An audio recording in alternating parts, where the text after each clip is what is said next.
Hi everyone, it's your girl Desiree. I'm back with another video. I know it's been so long. I have not been consistent. I'm hoping that I can at some point get some consistency with posting videos on here. But I wanted to talk about this topic because I feel like DL men is a hot topic right now. And yes, it is a space that is needed to talk about risks that women are taking when we get into um, romantic and physical relations with men. But at the same time, I feel like a lot of times there's no balance in some of these conversations, right? So I just wanted to bring to awareness that women have to be careful and we have to think about our safety when it comes to some of these topics and the way that we choose to address any experiences that we have with men. So the first thing I want to talk about is um, yes, we should all be honest and move with integrity when we are in relationships with one another. This is not just men, but this is also women. And I know that's something that I started working on a lot in my early 20s. A lot of times when you grow up in unhealthy ways, trauma, even if you don't think that you can be toxic, even if you don't think you can be harmful, many times you can still be harmful to other people because of the things that you have experienced and the way that you go about relationships, right? So I had to realize that not only was I being harmed in relationships with men, in some cases it wasn't intentional. Men were just doing what they wanted to do, and in turn I was getting hurt. And I also didn't go into it with any bad intentions, seeking to get over on anybody, but I still caused harm, right? So I had to acknowledge that and say, why am I continuing to do certain things that are harmful, even if I know that it's harmful, even though I know it makes me feel bad? Why am I doing these things? And I started kind of digging deeper at the age of 20, 21, starting to do some internal work. And some of those things I stopped doing.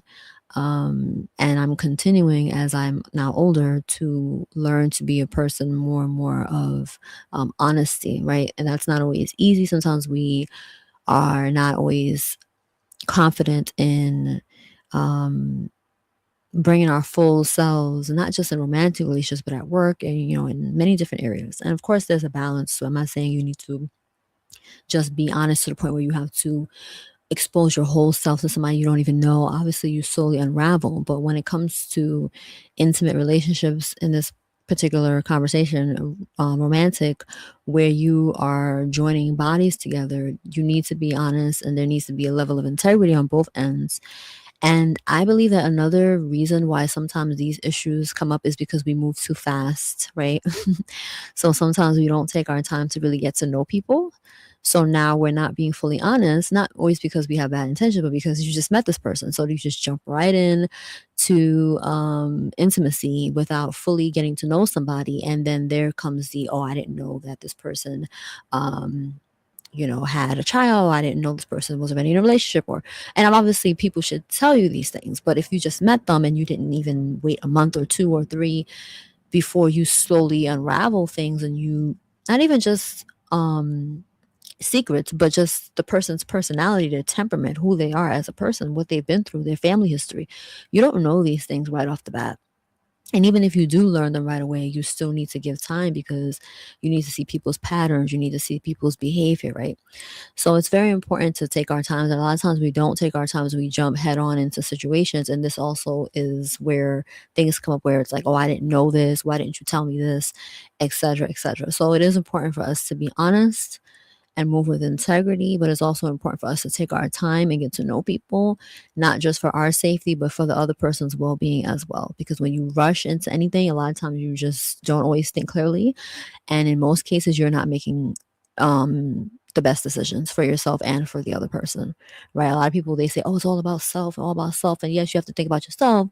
But if you're going to be having intimate relations and sharing bodies and bodily fluids and all that, you should be thinking about the other person too. It should be a mutual thing.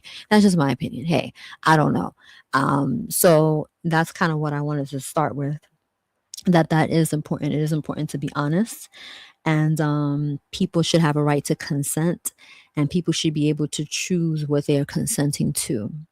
Um, Women should be honest as well, just as much as men. So men also have a right to choose and to consent to what they are agreeing to as well when it comes to intimate relationships. Also, not wearing any masks. Obviously, like I said, you take your time, you slowly unravel. I'm not saying just expose your whole life history and all your traumas to somebody you just met. There have been times when I've done that where I like, oh, well, I wasn't as honest and upfront as I should have been the last time. So now I need to be more honest. And now you're going to the other extreme where now you're exposing everything to somebody you just met. You don't even know if this person is even going to be serious with you. You don't even know if you're going to see them a month from now. And now you're just exposing everything. But that goes to, once again, why do you feel the need to do that? Because maybe you're feeling rushed. Maybe you're feeling like you're going to lose the person. Take your time and get to know the person. And we need to do the internal work where we're not so afraid of losing people, so we don't feel the need to have to rush things along in order to like hold on to somebody or whatever the case might be, right? So that's important. The other thing is also like when it comes to risks. So women are at higher rates for contracting STDs and STIs.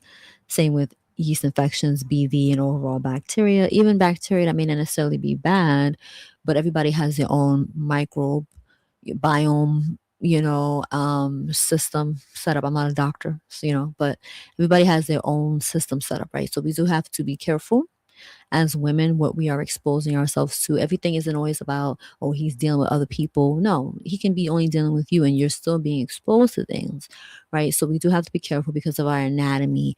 We are at higher risk for things. Even women are a greater risk for transmission, due to vaginal sex. And I wanted to show something here. Let me see if I can share my screen. Something that I was reading.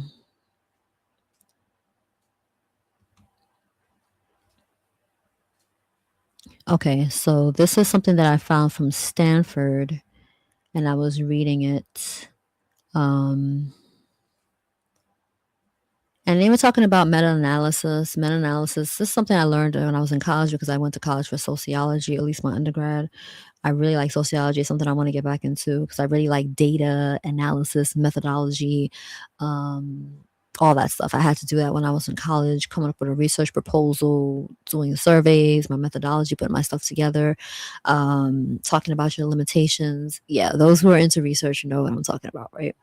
So they basically kind of looked over various different meta-analyses to basically see about the risks when it comes to HIV transmission and different types of sex, anal sex, vaginal sex, oral sex. They said that oral sex is a little harder to quantify because there's not a lot of data out there of people catching that from oral sex. But it's just interesting. So I just wanted to read some stuff. You can read this on your own. I'm going to put the link in the description. But I found this kind of interesting. And this is stuff that I kind of already knew, but it's always good to kind of have the numbers to it. So it was saying that receptive anal sex carries a much higher risk of HIV infection than receptive vaginal sex. Research shows that the risk of HIV transmission from receptive anal sex is up to 18 times higher than from receptive vaginal sex, right? So if you are dealing with a man who is DL, right? Meaning that he's not being honest and upfront with you, that he is having intercourse with men and he is on the receptive side, he has a very high risk of catching something, right? And then now he is having intercourse with you, and then that's putting you at a higher risk for catching something. Because then as we go down, it says that receptive vaginal sex is riskier than insertive vaginal sex. The risk from receptive vaginal sex is about twice as high as that from insertive vaginal sex.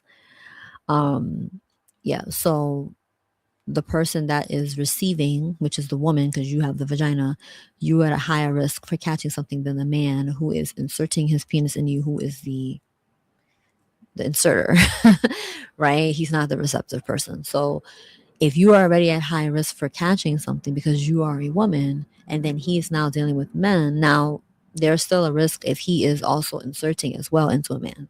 I think they were talking about how it's not really fully clear. Um, because they do say that receptive anal sex is riskier than insertive. Um, but when I was reading it, they were saying that it's a little murky. And there's other factors that play into um, risk of transmission. So if a person is having intercourse with somebody who is positive but they're undetectable, then obviously the risks are extremely non-existent almost, depending on the person and the situation.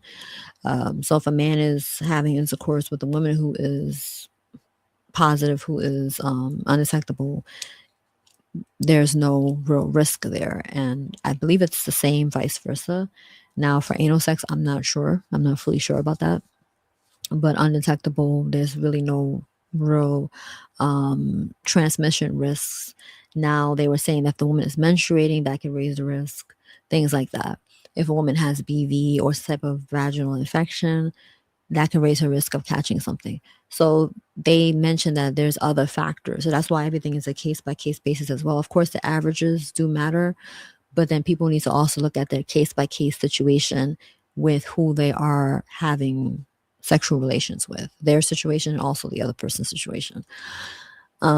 So basically, my point of saying that all that is to say that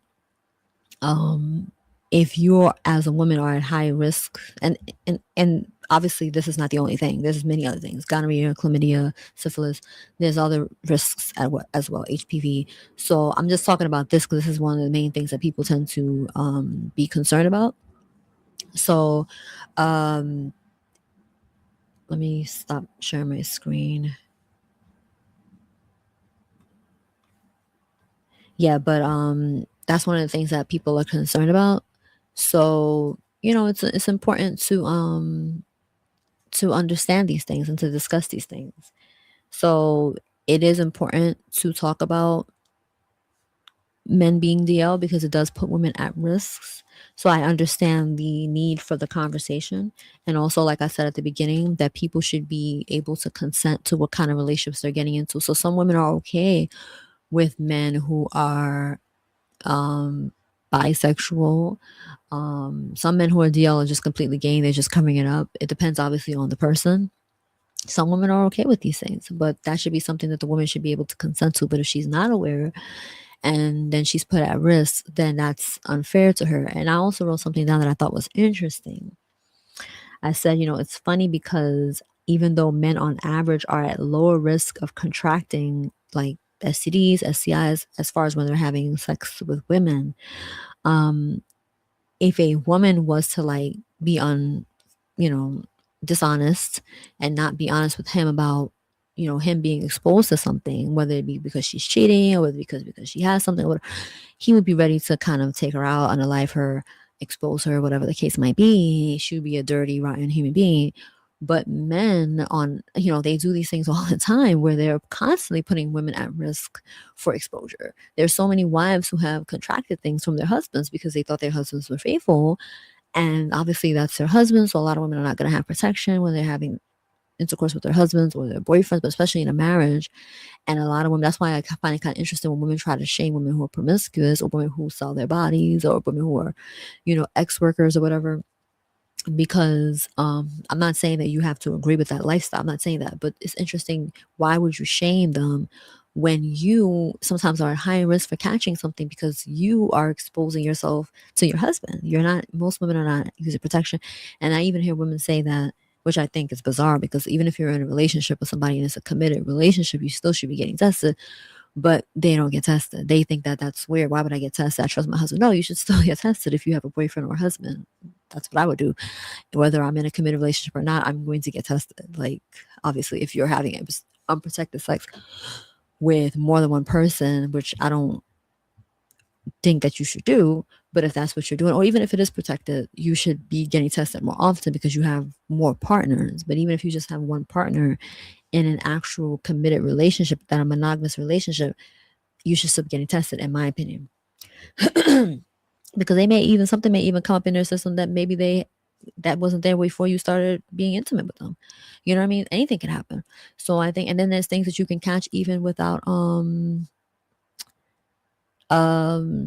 actually having intercourse, like for example, like herpes and things like that. You can catch that from like putting your mouth on the wrong thing. This is why I'm so like paranoid about touching my mouth, touching my face.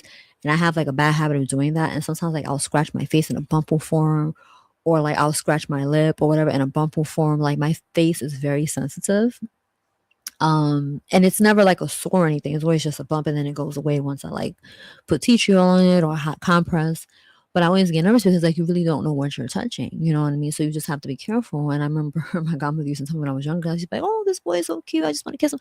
And it's like, just because you may not be having intercourse with him doesn't mean you should be kissing him. You know, yeah, you may not have intercourse with him, but kissing still is a risk. You know, you don't know with these people what they're doing. You know what I mean? Not to scorn them or anything, but you don't know what's going on, and you putting yourself at risk. You know, and a lot of times as women, we're not even thinking that way. Well, I'm not saying I didn't think about catching things. I'm not saying that. That's not true. Obviously, I knew about stuff like that. But sometimes it's like because as women, we're always shamed. Like, oh, the woman is a dirty one. The woman is a nasty one. So we're not always thinking that we need to protect ourselves because men are not always protecting themselves, right? And let me go back to what I was saying because I'm getting a little off track. Apologies. But my main point is that it's interesting how men will put women at risk. They'll be cheating. You'll have men on these apps who will say, "Oh, men can't be monogamous. It's impossible. It's because of women trying to force men to be monogamous." And then they're not being honest, and then they're having intimate relations with other people, and then now the wife or the girlfriend is at risk now for contracting something. So it's interesting how men don't seem to have a problem with it. They don't seem like that. They don't feel like that's an issue, right? They don't feel like, sometimes they don't even feel guilty, sometimes they don't even feel bad at all, right?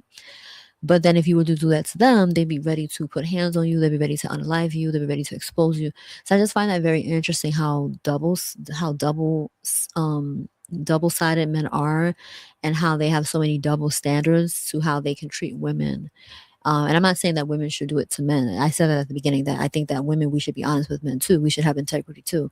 But I just find it interesting how we're the only ones who are expected to have honesty and integrity and to have a certain level of morality when men don't have to have that. And then when they now expose a woman to HPV, herpes, gonorrhea, whatever, now the woman has to now deal with all the effects that come with that. Let me share my screen again. Let me show you something. I don't want this video to be too long.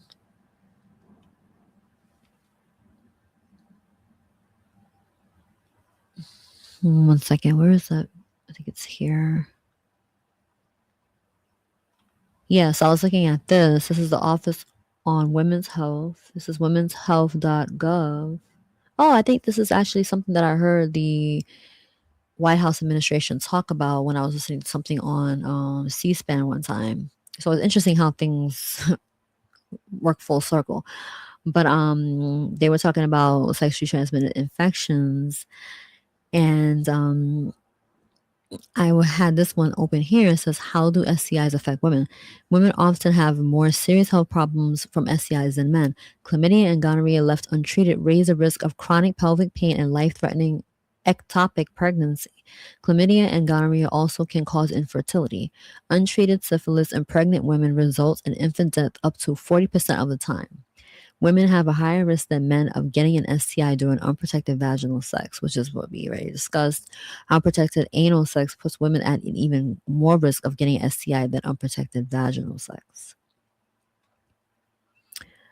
And obviously, we know about this. How do you get STIs? Have unprotected without a condom, vaginal, oral, anal sex with someone, STI. And then obviously we already talked about that. Like if the person is undetectable, then that's going to change the risks dynamic, and whether you have an infection or not when you expose yourself, and there's a lot of other factors, right? So it's a case by case basis. But obviously, these are things that we should know as women. But let me stop sharing here. But I think it's important for women to have these conversations about DL men. So I'm not saying that these conversations are not important. My concern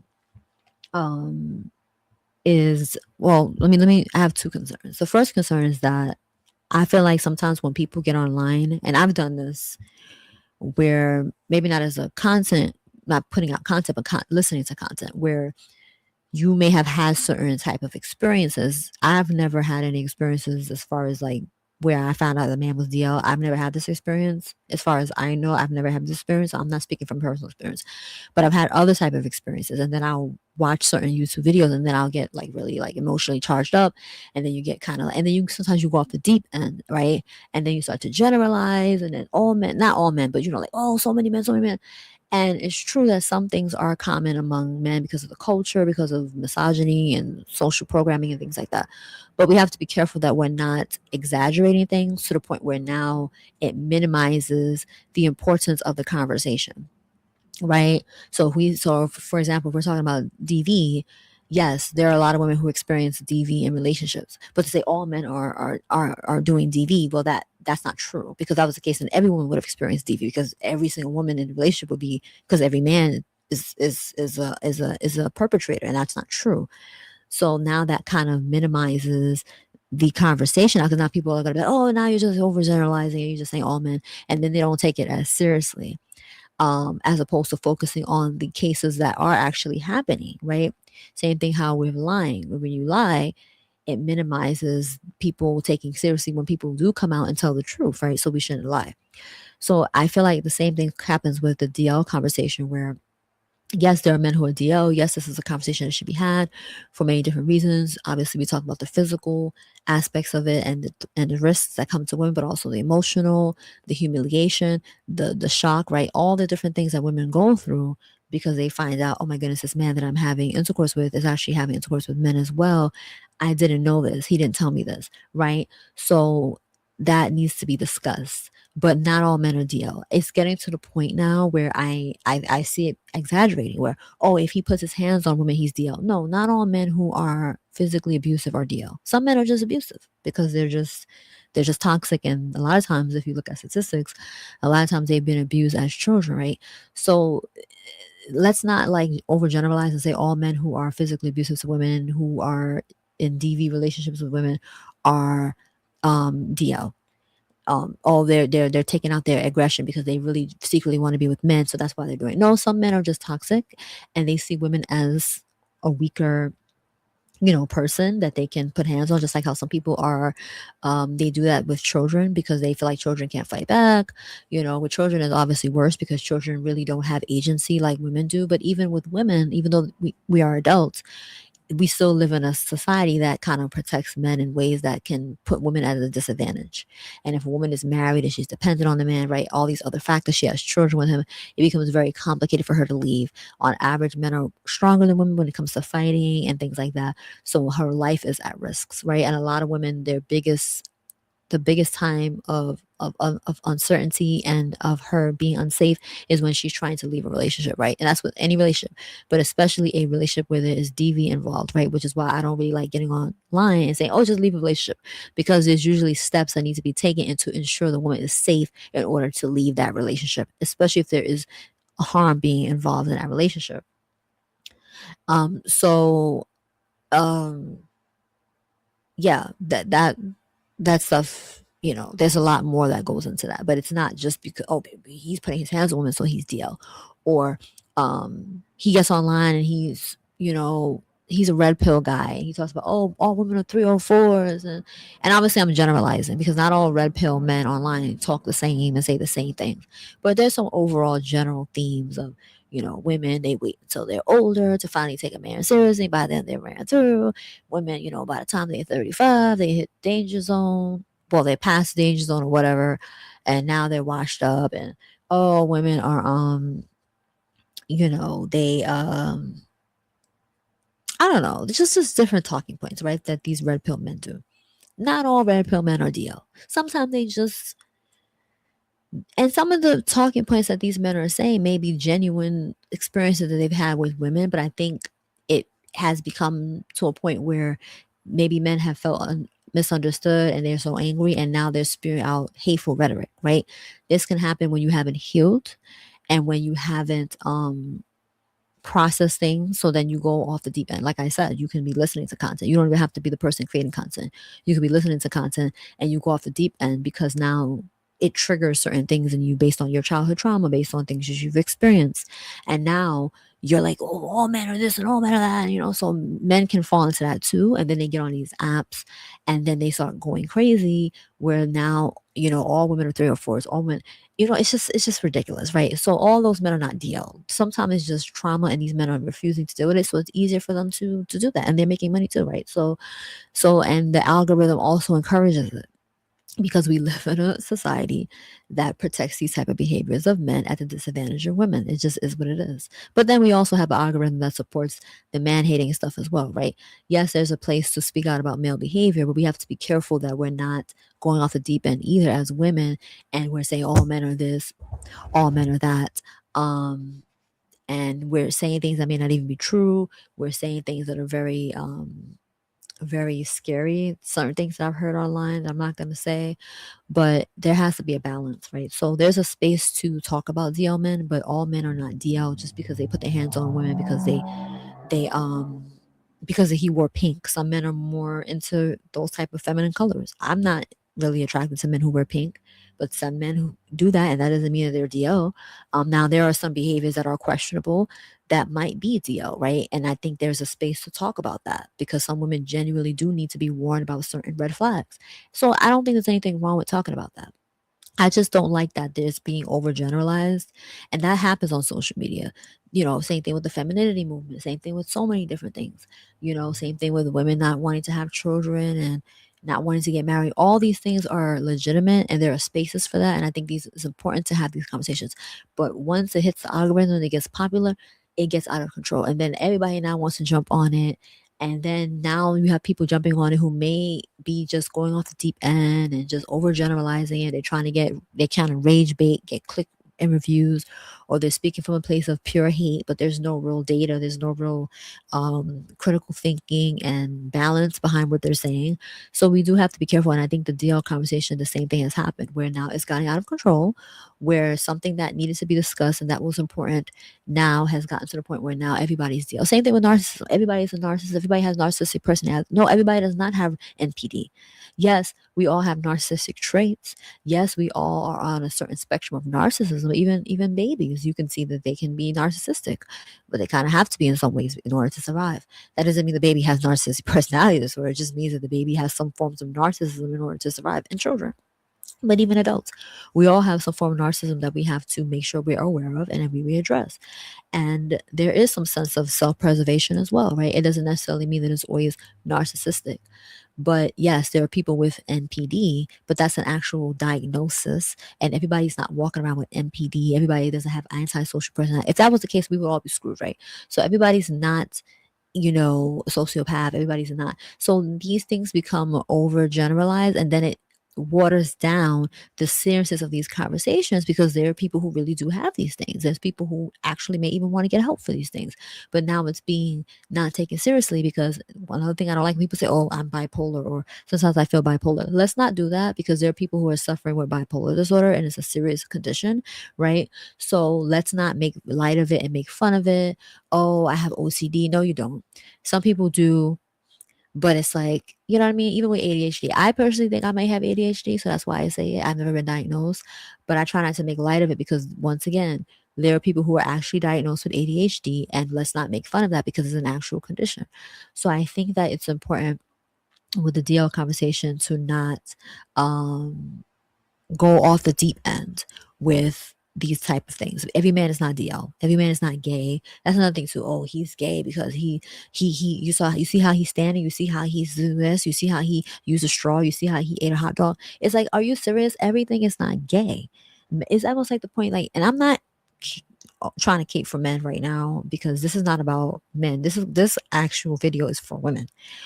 But I just want us women to use critical thinking skills when we are listening to these conversations. How is it that every act is gay? And then it's also, when you think about it, it's also kind of offensive to gay people because it's like, what are you trying to say? Like, it's almost like it's the same thing they do with women where they say, oh, he's acting like a girl, he's acting like a woman. They're trying to use like a negative connotation towards he's doing something that's negative, therefore he's acting like a woman, as if what women do has to always be like connected to something negative. Like it's not, it's also offensive to the people that you're comparing them to, right? So making everything gay is actually also offensive.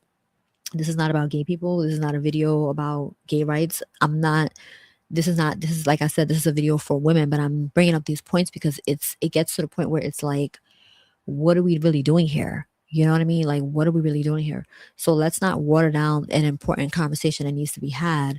Let's not overgeneralize and make light of something. And let's not accuse men of things that aren't true, because these are very serious topics, right? And we should not do that because it's not cool and it's also dangerous.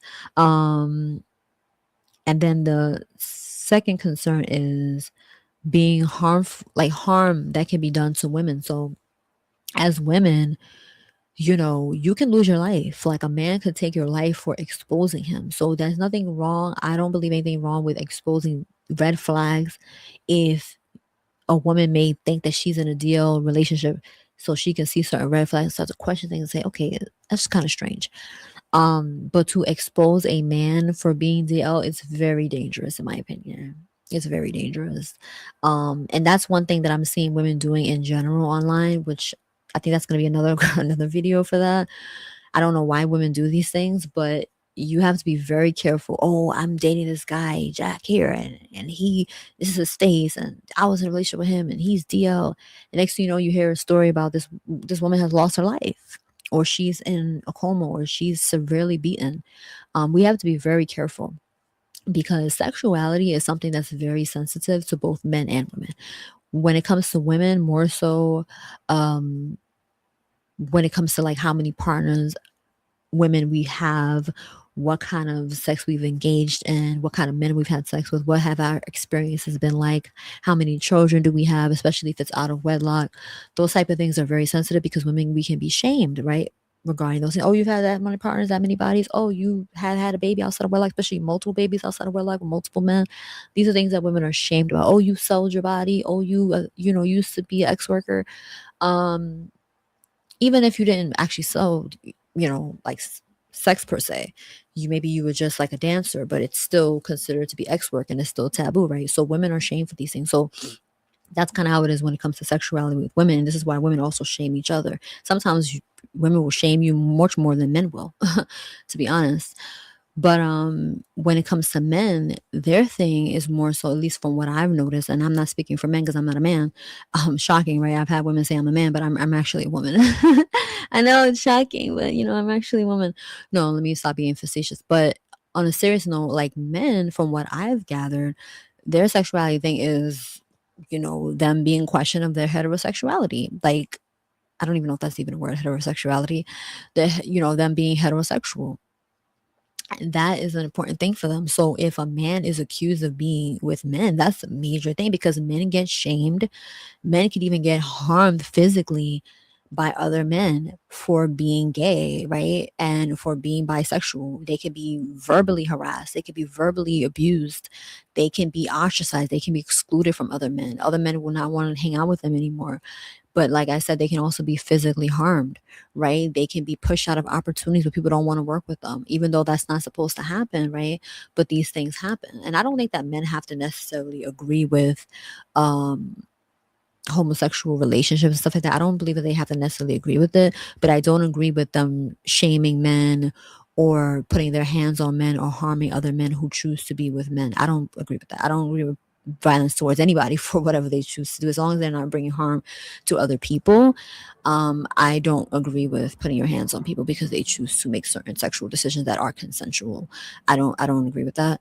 I don't agree with violence really in general, unless you're like somebody's putting their hands on me and I'm defending myself, or I'm defending somebody else who's being physically harmed. I don't really agree with that, but that's just me. But yeah, it puts men at risk. So if a man really is DL and now he's being exposed, there's a reason why he's DL, because he doesn't want it to be exposed that he's into men, whether he be bisexual or just fully gay. So you trying to expose that to the world, especially when people are going to be able to see his face and know who he is, now he's literally exposed and he can literally just, something could flip and he can become violent and you can lose your life. So I think it's very important for women to be very careful. I know you may be angry and you may be like, I can't believe he did this to me, especially if it's your husband or somebody that you're in a committed relationship with. And, you may even have children with this person. I've heard crazy stories of women even being in marriages for years. They have children with this guy. They didn't even know he was with men outside of her. I mean, I could just imagine what that feels like. I feel like you should never get to the point where you're in a whole committed relationship with somebody and you have these secrets. At some point, you should have came clean to them and said, hey, and I know it's a risk. This is why I talked at the beginning about being honest. This is why it's important to be honest up front, because anytime you have to reveal later on that you weren't honest, you're taking a risk because you don't know if that person is going to become violent towards you. You don't know if they're going to expose you. You don't know, right? And this is why it's best to just do things the right way from the beginning, because it clears your conscience. Now you don't got to be like, oh my gosh, I got to tell him the truth. Oh my God, I got to tell her the truth. I don't know how they're going to react. To avoid all that, just to be honest from the beginning. And it's easier said than done because, like I said, it's going to come with rejection possibly. You don't know how the person's going to react. But this is why it's important to also take our time and get to know people, so that, because sometimes you don't even need to expose these things to somebody. You don't even need to tell them that you're bisexual, because maybe you're not even going to be, intimate with them. So you get to know them for like 2-3 months. You realize, we're not compatible. We're going to move on. I wish you well. So now you didn't even have to really tell them, because you and them were just friends and you weren't even having intimate relationships with each other, right? So if you take your time and you get to know the person, and now you're on the same page as what kind of relationship you want to have, now you can reveal certain things about yourself. But sometimes you don't even need to do that. You may not even see the person after a month of knowing each other. You may not ever talk to each person again. So that's why it's important to take your time and get to know people. But yeah, like, you don't want to run the risk of having to expose things to people later. And a lot of times, I think that's what happens with men. They didn't tell the woman early on that he was hiding this secret, that he had these type of feelings. Obviously, he can't tell her now because now they've been married, they got children. So now he just tries to hide it, and eventually the truth comes out, and now it blows up, right? And now the woman feels like she's in a rage, rightfully so. I get it, she's upset, but then she doesn't always think it through how she's going to go about dealing with the situation. And now she runs to the internet, and now she loses her life, or she runs to go tell people, and now the people that she told done now told other people, and now it's all over the place, and now he's become violent. So you just have to be very careful. And you also have to be careful exposing people, because if you have secrets or you have things about you that you don't want to be exposed, they can expose you too, right? So we always forget about that. We want to expose other people, but we don't think about being exposed. And I've actually been exposed before by people that I thought were my friends. I was humiliated in front of the world, and it was horrible. And I never exposed them, by the way. Even when they did it to me, I still didn't do it back to them. But my point is that I know what it feels like from experience to be exposed on the internet, even when you didn't even do anything wrong. I didn't do anything wrong to these women, right? So I can just imagine how much worse it is when you actually did do something wrong and you get exposed. It's easy to just avoid accountability, right? And then just want to react on the person because now you feel humiliated. And as a man, I can imagine what that feels like. So I'm not justifying the man's behavior of being violent towards you. Of course not. I'm just saying, as a woman, you have to think about yourself in that moment. It's best to just leave, in my opinion. Now, if you choose to stay with that man who's DL, that's your choice. Now, if you stay, now you got to know that you're staying with somebody who was okay with keeping a secret from you for years, which to me, I don't know how they can do that, because that would bother my conscience. At some point, I would have to tell the person early on too. Like, I just cannot live with that. It would bother me.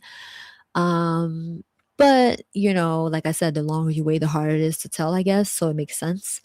So now you're gonna be in a relationship with somebody that you don't trust. So I personally don't think it's wise to stay. I think that you should probably be starting to plan your exit. And I say plan because sometimes it's not always safe to just leave relationships like that, and it's not always easy. But I would not suggest exposing the person. That's a very dangerous thing to do. You think that you're just going to be able to just cut them off and then just expose them. Now they know where you live. They know where your family is.